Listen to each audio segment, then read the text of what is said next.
Autopsy doctors of Reddit. What was the biggest revelation you had to a person's death after you carried out the procedure?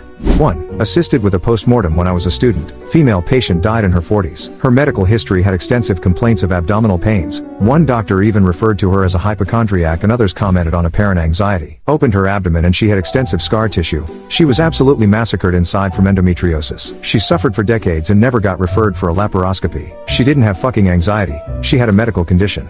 2. When my parents were in medical school, they attended an autopsy of a patient who had died in a car accident. Autopsy revealed that apparently this guy had survived a chest shot in Vietnam years ago that the surgeons/medics left in rather than perform risky surgery. The accident had migrated the bullet to his heart and was ruled the cause of death. 3. Not mine but a doctor I used to work with. Back when he was in school, he would do his cadaver labs really late at night. To many people during the day. One time it was really late, around 2 a.m. He was listening to his lecture on his headphones and he saw the cadaver's arm move/twitch. He thought it was just his mind playing tricks on him. Then he saw it again. Proceeded to run away in a panic. He told a few of his classmates what happened but nobody believed him. Next day they had a group cadaver lab with the same cadaver. The arm twitched yet again. The professor did some digging and it turns out the patient's pacemaker was still fully functional and occasionally fired, causing the arm twitch. He was so relieved. He thought there was a zombie in there. 4. I may be late to the party but I finally have a good story to tell. In medical school, my group's cadaver was an 80-plus-year-old female who was extremely unfit, morbidly obese with muscles half the size of any other cadavers. Her pectoral muscles were paper thin. To get some reference, we figured she was bedridden during her last few months, which would somewhat explain these findings. When we started our neurology unit and began to dissect the infratemporal fossa, I discovered a small metal pellet under the skin behind her right ear. My tank mates and I went on to find dozens of these metal pellets strewn around her head's anatomy, with some lodged into the cranium and others in the bones of her face. We contacted her living relatives to get some clarification and they ended up revealing that when this lady and her brother were children,